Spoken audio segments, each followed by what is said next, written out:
Supalpal si Pura Luka Vega ng Kapwa Lgbtq member na si Bataan Representative Congresswoman Geraldine Roman. So panoorin natin ito. I know that you heard the interview with Father Jerome, with Pura as well. Your reaction to all of this? Well, number one, we should be aware that, there is a constitutional right to self-expression, but that is not absolute.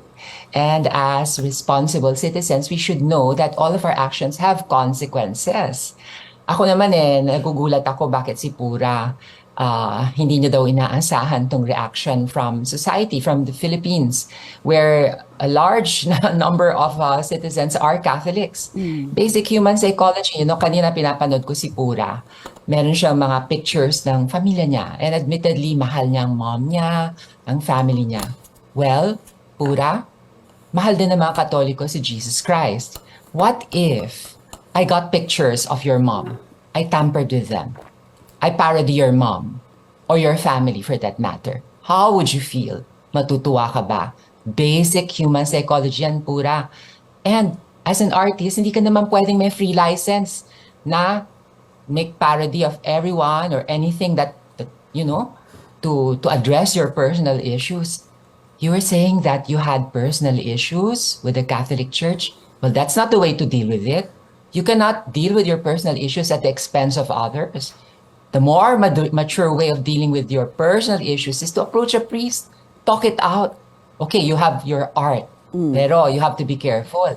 Kasi, sabi ko nga, lahat ng actions may consequences, even legal consequences. So yun lang yun, Becky. Basic human psychology na hindi kinikilala ni Pura. Pag ikaw, you tamper with what is sacred or dear to people, and I include myself, I'm a Catholic, hindi biro yung ginagawa mo. Hindi mo pwedeng tawaging art yung pananakit ng damdamin ng ibang tao. I find that attitude very selfish, irresponsible, at saka inconsiderate. So, sana maging learning experience din to sa'yo. At defiant ka pa. Okay, nag-apologize ka but you would like to do it again. Okay, bahala ka. By your own admission, that was your form of worship. According to Article 133 of the Revised Penal Code, any action done and which offends the religious feelings of people in the context of worship, is criminally, you can be prosecuted. So you were talking about 153 because there's also another one that Senator Mig Zubiri was also talking about. So you're very siguro passionate about this, Congresswoman. But I want to ask you, what was offensive about it for you when you saw it? Again, I asked the same question because siguro that's still a question. Is it the setting? Because it was in a bar or a club? Is it imitating Jesus Christ? Is it how the Lord's Prayer was sung? Or is it because Pura is queer? It's all about that. And I hate to say this, Pura, please do not use the gender card again because you're giving the community a bad name. Sa totoo lang, this is simply a case of disrespect for the religious feelings of other people.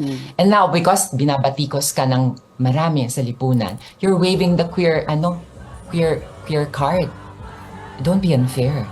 Kasi nga, you know what? Ang masama dito magkamali ang isang member ng community, lalahatin na.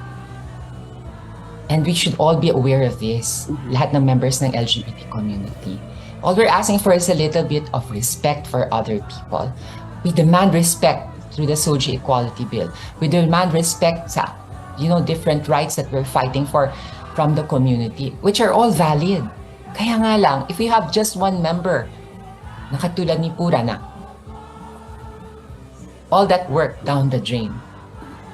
But of course, I'm confident that our lawmakers are aware that it has nothing to do. Pura's actuations have nothing to do with the SOGI Equality Bill. The SOGI Equality Bill will not justify or decriminalize similar acts. Kahit yung nangyari dun sa isang bar din sa Quezon City. Pinky.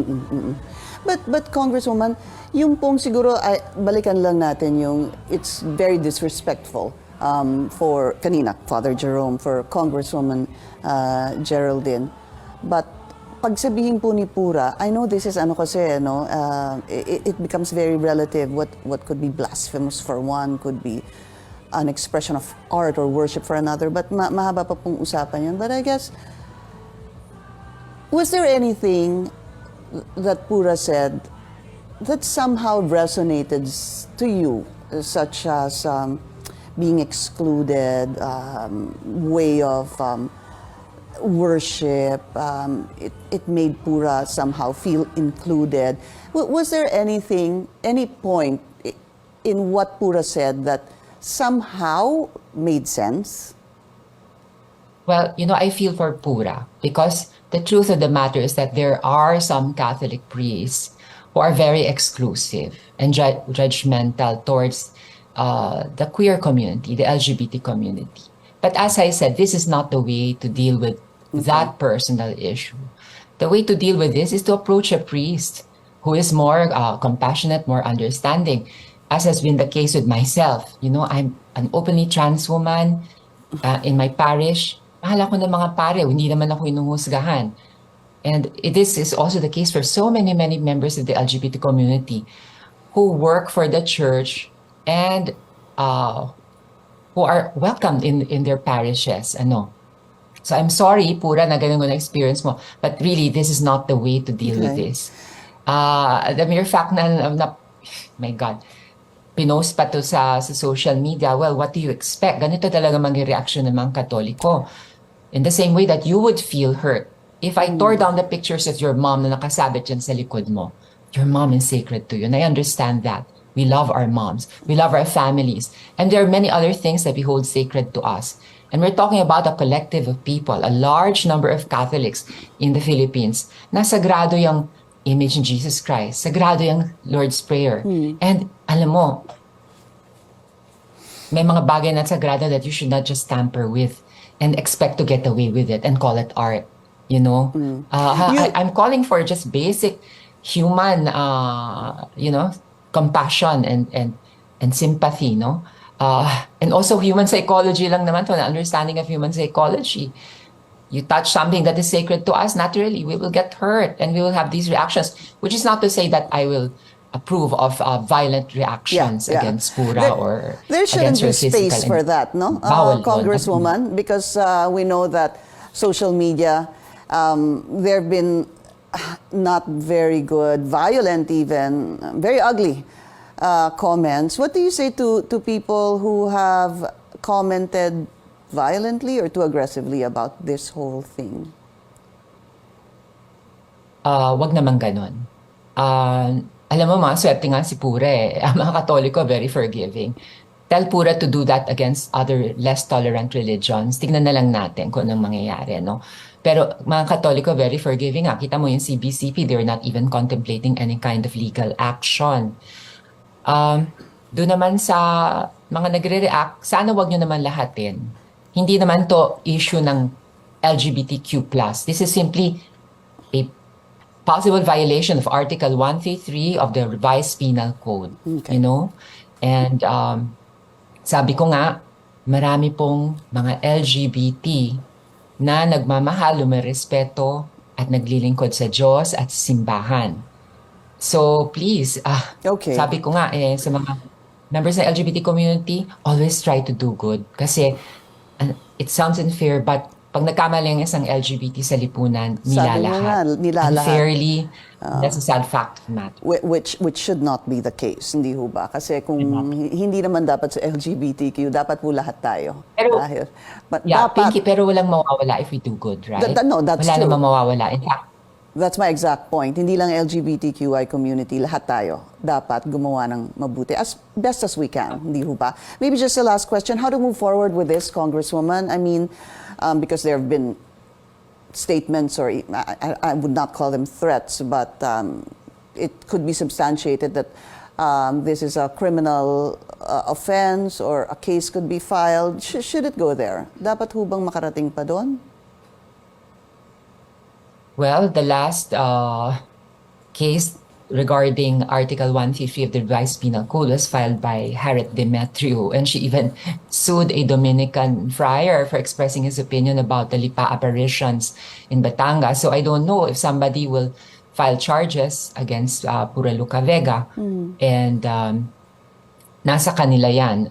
Sa ganang akin, let this be a learning experience to everyone, including Pura, na, walang mawawala sa'yo if you practice compassion also, at pag-iingatan mo rin ang feelings at damdamin ng ibang tao. In the same way that you also like to be respected. Do not do unto others what you don't want others to do unto you.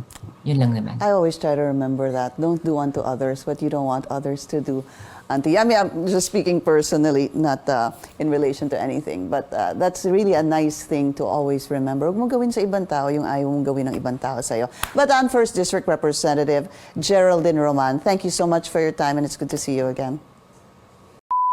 Kumpletos recados, kung ano po yung gusto kong sabihin ay nasabi na po ni Congresswoman. So mga kamarites, kung approve po kayo sa mga sinabi po ni Congresswoman Geraldine Roman, just comment down below at ano po nyo pong gusto nyo pong idagdag at pag-usapan po natin yan sa comment section.